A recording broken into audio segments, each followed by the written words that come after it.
Hello friends. तो शुरू करते हैं आज का लेक्चर। आज के लेक्चर का जो टॉपिक है वो है इंडस्ट्रियल रोबोट। इंडस्ट्रियल रोबोट बाकी रोबोट से किस तरह से डिफरेंट है उसके बारे में इस लेक्चर में जो है हम डिस्कस करेंगे। और जो normal robots, humanoid robots, mobile robots जो होते हैं उनसे इंडस्ट्रियल रोबोट की वर्किंग किस तरह से डिफरेंट होती है, इंडस्ट्री के अंदर क्या क्या रिक्वायरमेंट होती है, रोबोट्स के अंदर क्या क्वालिटीज़ होनी चाहिए, उसके बारे में इस लेक्चर में हमें जानने को मिलेगा। तो आइए शुरू करते हैं। तो सबसे पहले देखते हैं कि इंडस्ट्रियल रोबोट की एक डेफिनेशन क्या है बेसिकली। तो इंडस्ट्रियल रोबोट की जो डेफिनेशन है वो ये है, an industrial robot is a robotic system used for manufacturing. तो ऐसा रोबोट जो मैन्युफैक्चरिंग में यूज़ किया जाए। Okay.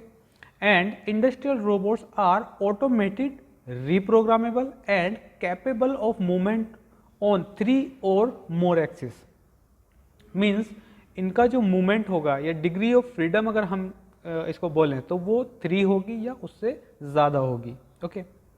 And it is an automatic mechanical device guided by a computer program और इलेक्ट्रॉनिक सर्किट। ठीक है। सो तो इसको हम इंडस्ट्रियल रोबोट को इस तरह से डिफाइन कर सकते हैं। एक सिंपल वर्ड्स में अगर हम इसको डिफाइन करना चाहें तो ये इस तरह से डिफाइन किया जा सकता है कि ये एक मशीन है जिसका मूवमेंट 3 या उससे ज़्यादा एक्सिस पे होना चाहिए, और जो वो मूवमेंट है it can be controlled with the help of computer और एनी इलेक्ट्रॉनिक कंट्रोलर। ओके। उसको प्रोग्राम हम कर सकते हैं, रिप्रोग्राम कर सकते हैं as per the requirement of the task required. Okay.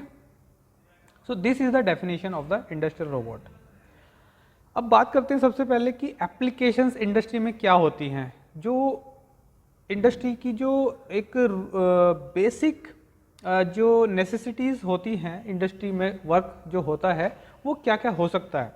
देखिए, इंडस्ट्री के अंदर बहुत टाइप का वर्क होता है, लेकिन सबसे जो अहम रोल है वो है जो ऑब्जेक्ट्स हैं उन पे जो ऑपरेशंस होते हैं और उनका मूवमेंट, उन पे ऊपर जो प्रोसेसिंग होती है, इन सारे वर्क्स के लिए हम रोबोटिक्स का यूज़ करते हैं। रोबोट को हम एम्प्लॉयड करते हैं वहाँ पे उन काम के लिए इंडस्ट्री के अंदर। सबसे पहला जो मैं एग्जांपल लेता हूँ कि क्या क्या एप्लीकेशंस में रोबोट यूज़ होते हैं, हो सकते हैं, उसके लिए मैंने एग्जांपल लिया सबसे पहले वेल्डिंग। तो वेल्डिंग एक ऐसा प्रोसेस है जो मोस्टली हर इंडस्ट्री में यूज़ किया जाता है, जो मेटल्स में डील करती है। ठीक है। क्योंकि मेटल्स के जो कंपोनेंट होते हैं वो स्प्लिट वे में बनते हैं और उनको फिर से जॉइंट करा जाता है। जॉइंट जो है 3 टाइप के जॉइंट होते हैं, आप लोग शायद जानते हो इस बात को कि permanent joint, semi permanent joint और टेम्परेरी जॉइंट। ठीक है। तो टेम्परेरी जॉइंट नट बोल्ट से हो जाते हैं। ठीक है। परमानेंट जॉइंट वेल्डिंग से बनाए जाते हैं और सेमी परमानेंट जॉइंट इस तरह से होते हैं, उनको थोड़ा सा जैसे रिवेटेड जॉइंट है उसको मतलब परमानेंट टाइप होता है लेकिन वो सेमी परमानेंट, उसको ईजिली डिसेंबल कर सकते हैं।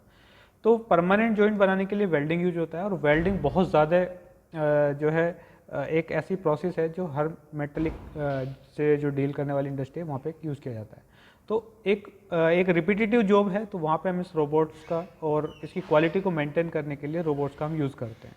तो एक वीडियो के फॉर्म में हम इसको देखेंगे कि किस तरह से रोबोट्स जो हैं वो वेल्डिंग एक्शन परफॉर्म करते हैं। इसका जो मूवमेंट है पहले ये दिखा रहे हैं इसमें कि किस तरह से ये जो है मूवमेंट कर सकता है, और ये आगे इसमें एक वेल्डिंग जो है गन लगी हुई है। ठीक है।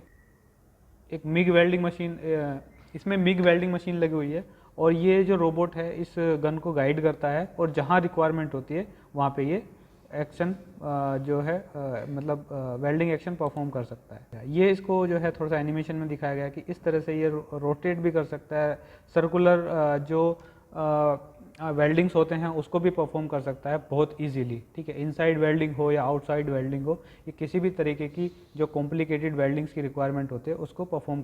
सेकंड मोस्ट यूज्ड एप्लीकेशन है पेंटिंग। तो पेंटिंग जो है बहुत ज़्यादा यूज़ की जाती है इंडस्ट्री के अंदर। जितने भी मेटलिक्स बॉडी बनती हैं, जैसे अगर हम ऑटोमोबाइल बॉडीज़ की बात करें तो वो उसमें पेंटिंग की जाती है। अब आप देखिए, खुद अंदाज़ा लगा सकते हैं इस चीज़ का कि अगर एक पेंटिंग्स जो है ह्यूमंस के थ्रू कराई जाए, जिस क्वालिटी की एक यूनिफॉर्म पेंटिंग अगर हम लेयर्स अगर उस पर बनाने की अगर बात करें तो ह्यूमंस के थ्रू वो पॉसिबल ही नहीं है। पॉसिबल भी है तो उसमें टाइम बहुत लगेगा। ठीक है। तो प्रोडक्शन रेट हमारा बहुत कम होता है। तो उस प्रोसेस के लिए जहाँ जो है इस तरह की हाई रिपीटेटिव जॉब जो अगर हमें चाहिए, हाई रिपीटेटिव पेंटिंग्स की अगर हमें इस तरह की पेंटिंग एप्लीकेशन की रिक्वायरमेंट अगर है तो वहाँ पे हम रोबोट्स के थ्रू पेंटिंग करा सकते हैं। ठीक है, तो रोबोट्स के थ्रू पेंटिंग कैसे होती है, जैसे अभी आपने देखा कि एक वीडियो में कि रोबोट के एंड पे एक जो है मिग वेल्डिंग गन लगी हुई है और वो वेल्डिंग कर रहा है, तो इसी तरह से वो पेंटिंग भी कर सकता है। तो इसको भी एक वीडियो की फॉर्म में हम देख सकते हैं।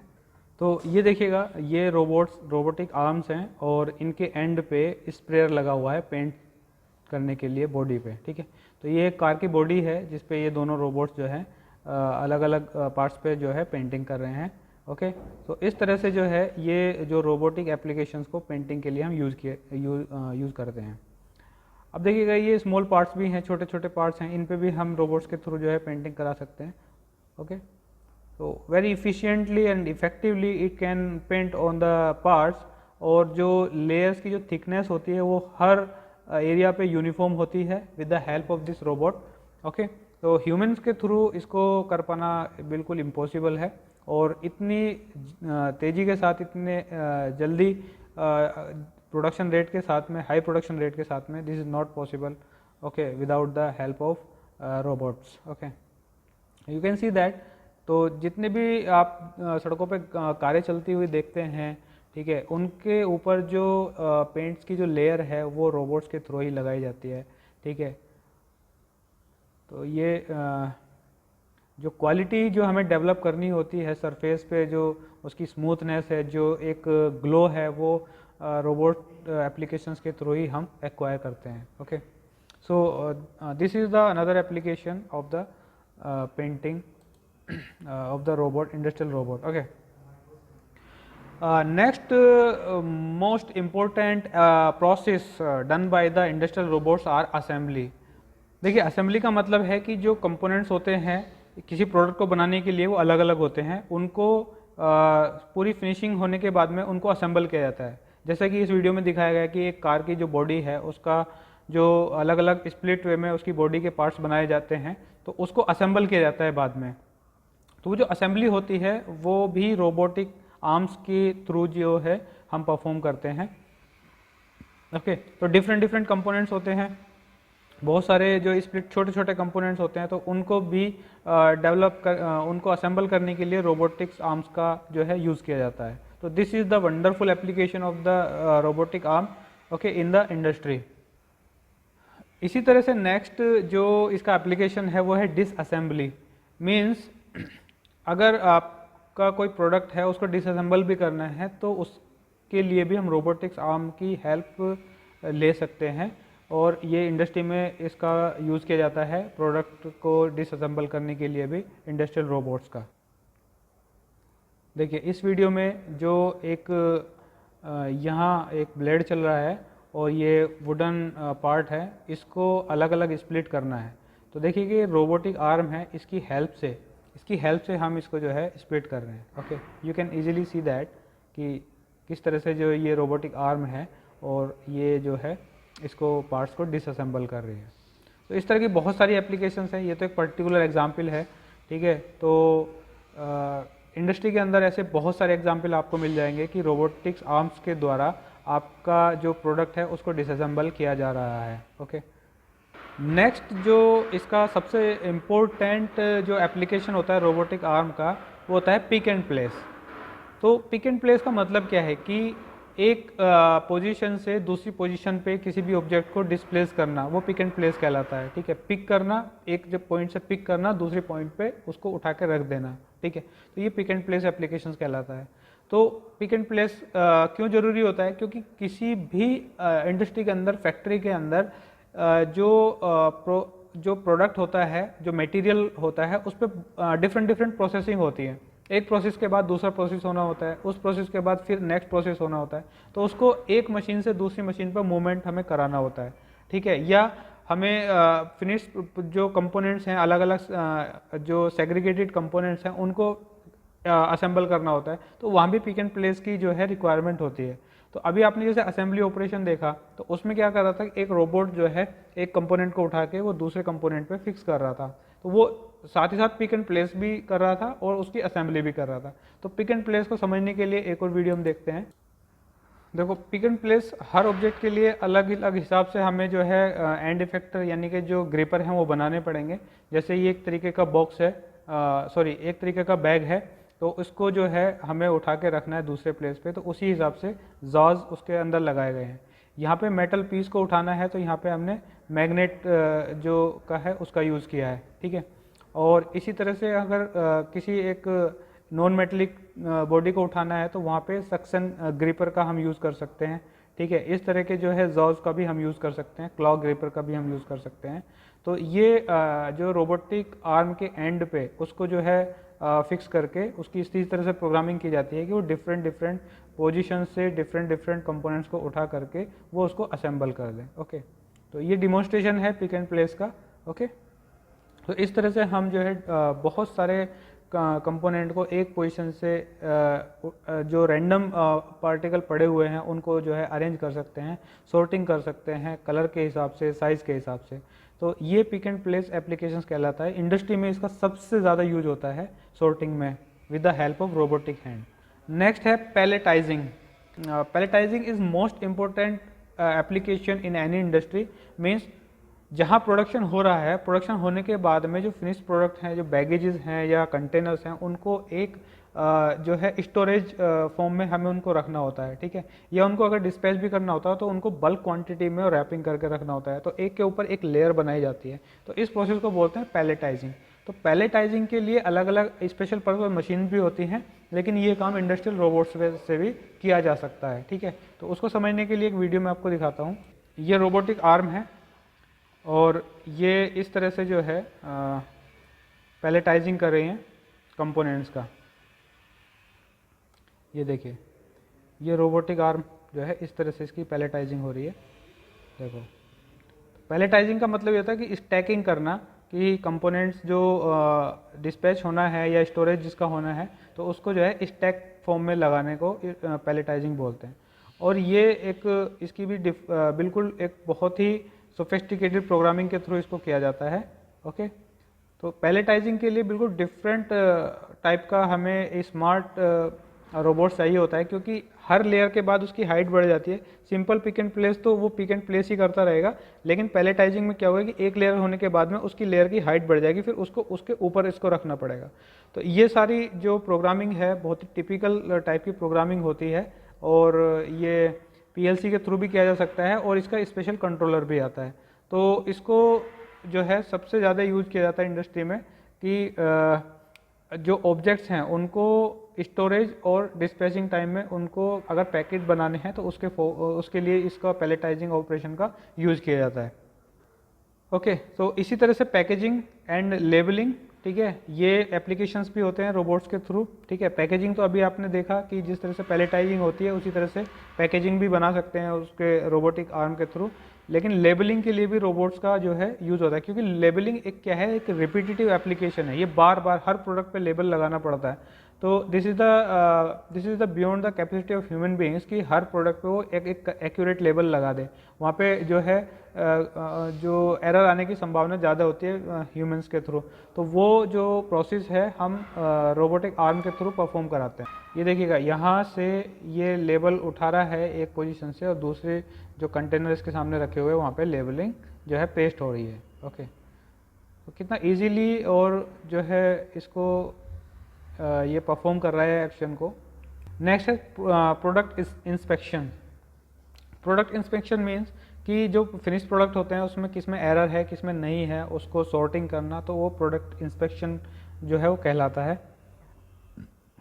प्रोडक्ट इंस्पेक्शन करने के लिए डिफरेंट प्रोडक्ट्स के लिए डिफरेंट ऑपरेशंस होते हैं। कहीं पे एक्सरे इंस्पेक्शन होगा, कहीं पे विजन इंस्पेक्शन होगा, कहीं पे साइज़ का इंस्पेक्शन होगा, कहीं पे कलर का इंस्पेक्शन होगा। तो उसी हिसाब से रोबोटिक आर्म पे एंड इफेक्टर लगा के उसकी प्रोडक्ट की इंस्पेक्शन किया जा सकता है और उसकी टेस्टिंग भी की जा सकती है। ओके, और ये नोट करने वाली बात है कि जितनी भी जॉब रोबोटिक एप्लीकेशंस के थ्रू की जाती हैं, एक तो वो बहुत हाई स्पीड में होती हैं, बहुत ही प्रिसीजन के साथ में होती है और एक्यूरेट होती हैं। ओके, सो जो रोबोटिक आर्म है या जो इंडस्ट्रियल रोबोट है वो बहुत ही क्रूशियल एक मशीन बन चुका है आज की डेट में।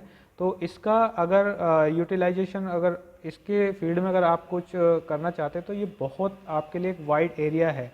तो इसको आप सीख सकते हैं, रोबोटिक की प्रोग्रामिंग आप सीख सकते हैं, ठीक है। तो आपको इंडस्ट्री में बहुत सारे काम करने को मिल जाएंगे, इवन आप अपना स्टार्टअप भी कर सकते हैं और जॉब भी अच्छी कर सकते हैं। ओके, सो नेक्स्ट हम डिस्कस करेंगे कि इंडस्ट्रियल रोबोट्स में क्या क्या टर्मिनोलॉजीज यूज़ होती हैं, ठीक है। इंडस्ट्रियल रोबोट को जब हम बनाते हैं एज एन इंजीनियर, अगर हम देखें तो क्या क्या चीज़ें उसमें चाहिए होती हैं उसको बनाने के लिए। तो सबसे पहली चीज़ है कंट्रोलर। एक कंट्रोलर, कोई भी स्मार्ट मशीन है, ऑटोमेटिक मशीन है, तो कंट्रोलर चाहिए ही होता है, आपको मालूम है। नेक्स्ट है मैनिपुलेटर, मीन्स जो उसकी फिजिकल बॉडी है जो मैनिपुलेट करेगी ऑपरेशंस को, उसको हम मैनिपुलेटर बोलते हैं। नंबर 3 है एक्चुएटर। एक्चुएटर मीन्स जो मैनिपुलेटर को मोशन प्रोवाइड कराएगा। वो किस टाइप का एक्चुएटर्स उसमें हो सकता है, वो इलेक्ट्रिकल मोटर भी हो सकता है, वो न्यूमेटिक सिलेंडर या न्यूमेटिक मोटर भी हो सकता है, हाइड्रोलिक्स भी हो सकता है, ओके। इसी तरह से नेक्स्ट होता है and effectors. And effectors means जो ऑपरेशन हमें कराना है तो उसको कराने के लिए हमें क्या चाहिए। एंड पे हमें वेल्डिंग कराना है तो हमें एक वेल्डिंग गन चाहिए, हमें पेंट कराना है रोबोट्स के थ्रू तो हमें पेंटिंग स्प्रे चाहिए, स्प्रेयर चाहिए। तो ये जो एप्लीकेशन होते हैं उसको हम बोलते हैं end effectors. No doubt sensors तो चाहिए होगा क्योंकि ये मैकाट्रॉनिक्स का पार्ट है, मैकाट्रॉनिक्स एप्लीकेशंस है, तो फीडबैक के लिए आपको सेंसर्स भी चाहिए ही चाहिए, ठीक है। तो ये मेनली 5 कंपोनेंट्स हैं, जो 5 टर्मिनोलॉजीज हैं जो रोबोट, इंडस्ट्रियल रोबोट्स में यूज़ की जाती हैं, ओके। तो वन बाय वन इनका शॉर्ट डिस्क्रिप्शन हम देखते हैं कि कंट्रोलर क्या होता है। तो controller is a electronic circuit, हम इसको कह सकते हैं, that is connected to the computer, और कंप्यूटर जो है उसको प्रोग्राम या रिप्रोग्राम करने के लिए हम यूज़ कर सकते हैं, ठीक है। The control function as the brain of the robot, okay. तो ब्रेन मीन्स जो उस रोबोट को, रोबोटिक आर्म को इंस्ट्रक्शन देगा वो कंट्रोलर ही देता है, तो that's why this is called as the brain of the robot, okay. Controller also allows the robot to be network to the other system, ठीक है। मीन्स एक रोबोट दूसरे रोबोट से किस तरह से कम्युनिकेट करता है या दूसरी मशीन से किस तरह से कम्युनिकेट करता है, क्योंकि इनको कोलैबोरेटिवली काम करना पड़ता है सिंक्रोनाइजेशन में। तो ये जो नेटवर्क होता है मशीनों का, उससे भी कम्युनिकेट करने के लिए कंट्रोलर को यूज़ करते हैं, ठीक है। वहाँ से इंस्ट्रक्शन मिलेगा कंट्रोलर को, तभी वो एग्जीक्यूट करेगा अगले प्रोग्राम को, okay. And robot have controller that are run by program set of instruction written in the code, okay. तो कंट्रोलर को हम प्रोग्राम करते हैं, ठीक है। उसको दूसरे किसी टाइप कंट्रोलर को हम प्रोग्राम करते हैं, और प्रोग्राम जो है वो एक सेट ऑफ इंस्ट्रक्शन होता है जो कोड होता है, ठीक है। तो कोड आप अगर पीएलसी में कर रहे हैं तो आप इसमें जो है लैडर में भी इसका प्रोग्राम बना सकते हैं, और डिफरेंट कंट्रोलर की डिफरेंट लैंग्वेजेस होती हैं, अलग अलग ग्राफिकल उसकी लैंग्वेजेस होती हैं, तो उसमें भी आप इसको प्रोग्राम कर सकते हैं, ओके। नेक्स्ट है मैनिपुलेटर। मैनिपुलेटर मीन्स जो उसका शेप और साइज है, जो पूरा बॉडी स्ट्रक्चर है, that is called as the manipulator, okay. The arm is the part of the robot that position the end effector and the sensors, ठीक है। तो एंड इफेक्टर की पोजीशन को लोकेट करने के लिए जो उसकी बॉडी है वो मैनिपुलेटर कहलाती है, ठीक है। फॉर एग्जांपल, अगर आपको एक पर्टिकुलर पॉइंट पे वेल्डिंग करना है, एक पर्टिकुलर लीनियर वेल्डिंग अगर आपको करना है, तो आपको मैनिपुलेटर को उस लीनियर वे में चलाना पड़ेगा। तो उसको चलाने के लिए जो बॉडी यूज़ करोगे आप, वो मैनिपुलेटर कहलाएगी, ठीक है।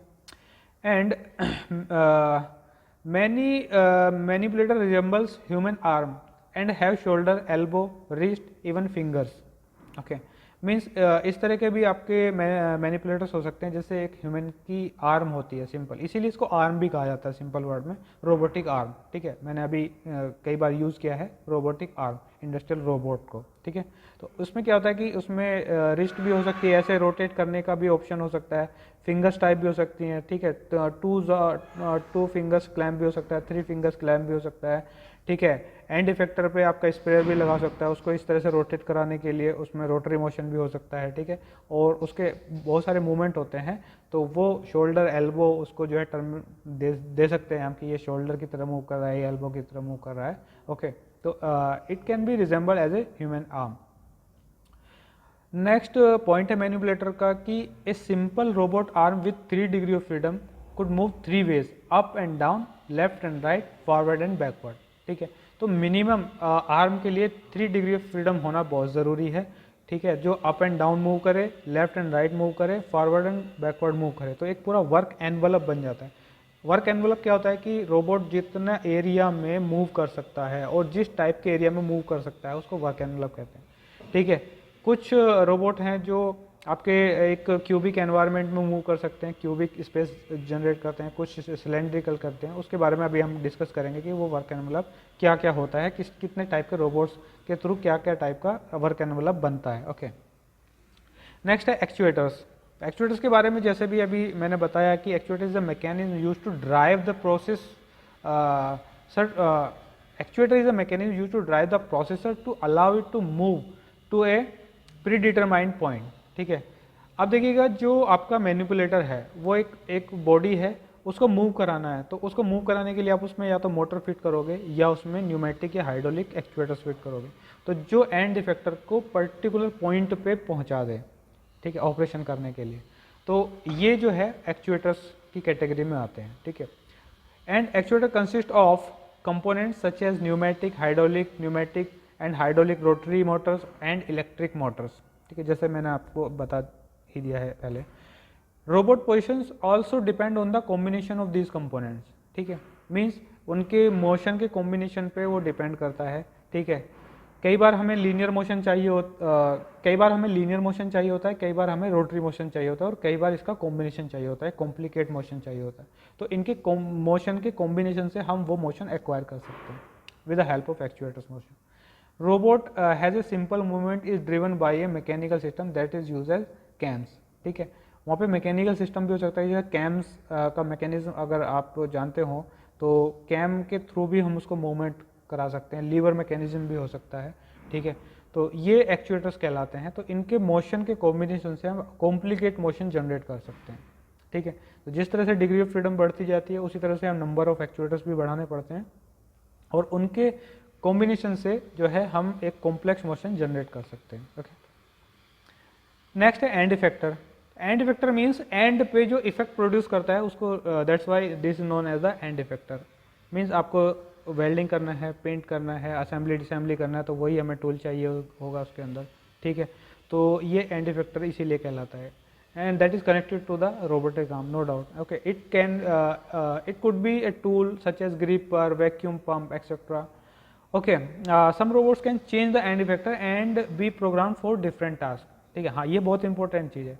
ऐसा नहीं है कि रोबोट्स जो है केवल एक बार में एक ही एंड इफेक्टर यूज़ कर सकता है, वो मल्टीपल एंड इफेक्टर भी यूज़ कर सकता है। फॉर एग्जांपल, अगर एक रोबोट को हम ड्रिलिंग ऑपरेशन के लिए यूज़ कर रहे हैं तो उसी रोबोट को हम रिमिंग ऑपरेशन के लिए भी यूज़ कर सकते हैं।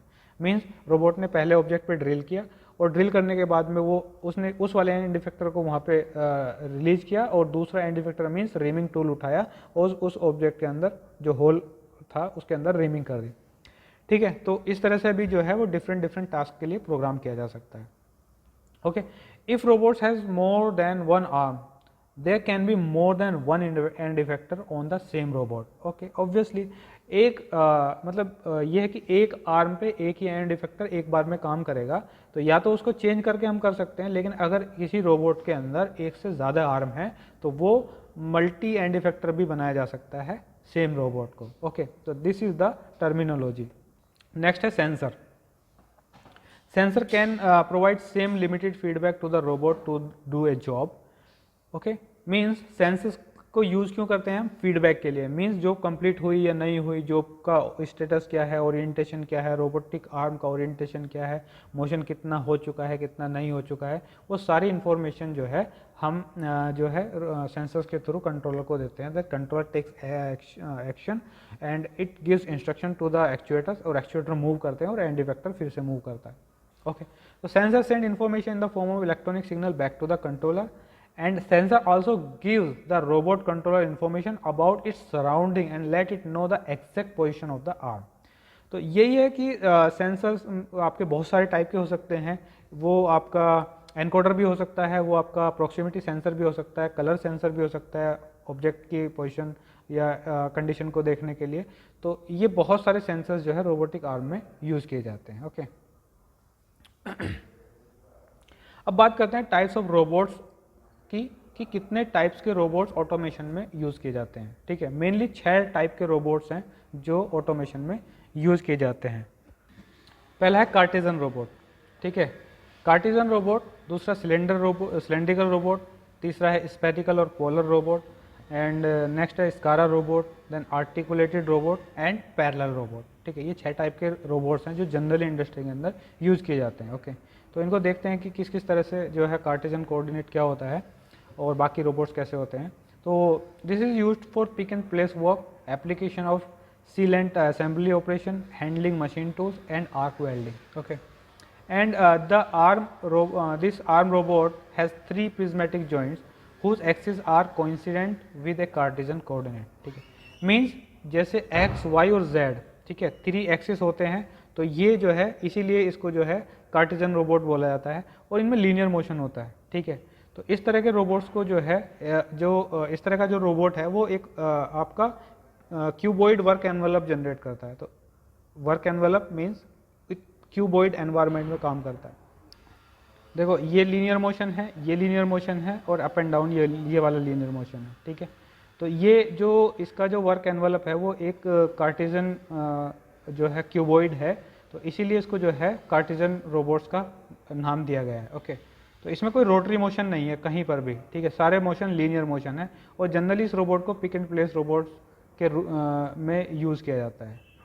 ओके, नेक्स्ट है cylindrical robot. Cylindrical robot means कि इसका जो वर्क एनवेलप बनता है वो एक सिलेंड्रिकल फॉर्म में बनता है। ठीक है, तो it is use for assembly operation, handling at machine tools and spot welding and handling at die casting machines. इस तरह के एप्लीकेशंस में इस सिलेंड्रिकल रोबोट का यूज़ किया जाता है, but it is not limited to. So this robot acts from a cylindrical coordinate system means इसमें क्या होगा कि एक कोऑर्डिनेट के अराउंड इसमें कहीं रोटरी मोशन होगा। ठीक है, तो हम let's say that horizontal rotation of 360 degree. ठीक है, लेफ्ट एंड राइट मोशन। ठीक है, और दूसरा vertical up and down and horizontal forward and backward. ठीक है, means vertical up and down हो सकता है, हॉरिजॉन्टल फॉरवर्ड बैकवर्ड हो सकता है और एक्स एक्सिस के अराउंड जो है वो रिवॉल्व कर सकता है। ठीक है, ओके, राइट और लेफ्ट। तो एक जो वर्क एनवेलप इस तरह से जनरेट होगा वो उसको सिलेंड्रिकल फॉर्म में जनरेट होता है, तो that's why this is known as the cylindrical robot. तो इसको भी हम जो है एक वीडियो की फॉर्म में देखते हैं कि एक पोजीशन से दूसरी पोजीशन पे ऑब्जेक्ट उठा के रख रहा है ये, और ये सिलेंड्रिकल कोऑर्डिनेट जनरेट कर रहा है। ठीक है, देखो ये रोटरी है। ठीक है, अब यहाँ से उठाएगा तो इसको रोटेशन देगा और यहाँ पे इसको फिर से प्लेस कर देगा। So in this way this robot generates a cylindrical work envelope, that's why this is known as the cylindrical robot. Okay, next है स्फेरिकल रोबोट। स्फेरिकल और पोलर रोबोट मीन्स इसमें जो मोशन जनरेट होगा वो एक spherical environment में जो है वो मूव कर सकती है कोई भी ऑब्जेक्ट। तो पूरा का पूरा जो वर्क एनवेलप बनेगा वो एक स्फेरिकली जो है एनवायरनमेंट होगा। तो इसको समझने के लिए भी एक वीडियो हम देख सकते हैं। देखो ये इस तरह का रोबोट है, तो जब ये रोटेट करता है तो एक जो है ऐसे इस तरह से एक ऐसे जनरेट होगा एक आर्क, और ये ऐसे मूव करेगा तो ये आर्क इस तरह से दूसरी पोजीशन पे जनरेट होगी। तो इस आर्क को इस तरह से अगर इसका प्रोजेक्शन देखा जाए आर्क का इस सेंटर के अबाउट, तो एक ये स्फेरिकल एक सरफेस जनरेट होती है। तो इसी को इसलिए बोलते हैं कि ये एक स्फेरिकल रोबोट है, स्फेरिकल वर्क एनवेलप जो है ये प्रोड्यूस करता है। Okay, I hope you understand this. Next है स्कारा रोबोट। ठीक है, तो स्कारा इसका नाम क्यों है, क्योंकि ये एक शॉर्ट फॉर्म है selective compliant assembly robot arm. ठीक है, तो it is use for pick and place work, application of sealant assembly operation and handling machine tools. ठीक है, और ये बहुत स्पीडली काम करता है जनरली। ओके, सो मतलब this robot has 2 parallel rotary joint. ठीक है, एक रोटरी जॉइंट ऐसे है तो दूसरा उसके पैरेलल में रोटरी जॉइंट होता है। ठीक है, तो इसको समझने के लिए थोड़ा सा एक और इसमें वीडियो की हेल्प लेते हैं। अब इसकी वर्किंग देखते हैं हम।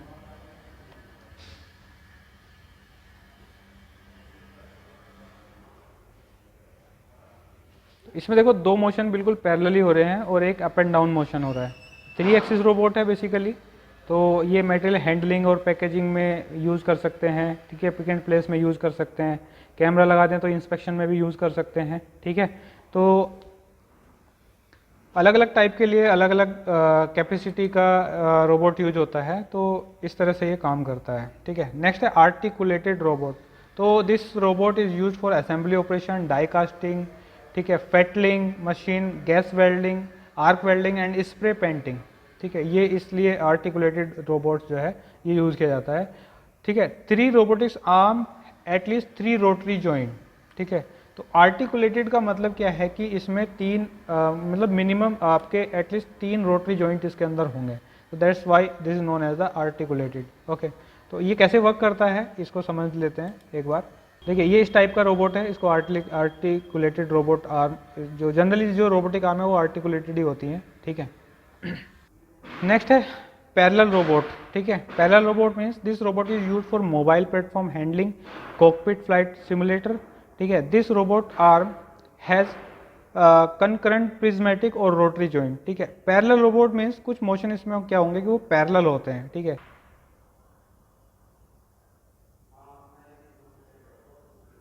ये देखिए ये कुछ इस तरह से ये आर्म्स होती हैं, ये तीनों आर्म्स जो हैं वो पैरेलली एक साथ काम करती है, ठीक है, एक ऐसे मोशन जनरेट करती हैं इस तरह से, ठीक है। तो ये भी पिक एंड प्लेस के लिए भी यूज़ होता है, ठीक है। फ्लाइट सिमुलेटर्स जो होता है उसके लिए भी यूज़ होता है, जो पायलट्स होते हैं उनकी ट्रेनिंग के लिए, ठीक है। तो इस तरह से आप जो है बहुत सारे इसमें कॉम्प्लिकेटेड मोशन जनरेट कर सकते हैं। सो पैरेलली इसमें बहुत सारी आर्म जो है 3 या 4 भी काम कर सकती हैं एक बार में, तो इसीलिए इसको पैरेलल रोबोट्स कहा जाता है। ओके, तो you can see the video that कि how complicated operation it can perform. So ये था आज का लेक्चर इंडस्ट्रियल रोबोटिक के ऊपर। यहाँ तक आई थिंक आपको काफ़ी इन्फॉर्मेशन मिली होगी, काफ़ी कुछ समझ में आ गया होगा। लेकिन फिर भी अगर आपके कोई क्वेश्चंस हैं, कोई डाउट हैं, तो आप कमेंट बॉक्स में आप क्वेश्चन कर सकते हैं। I will try to reply your question as soon as possible. So guys मिलते हैं नेक्स्ट लेक्चर में, तब तक के लिए सी यू, बाय बाय।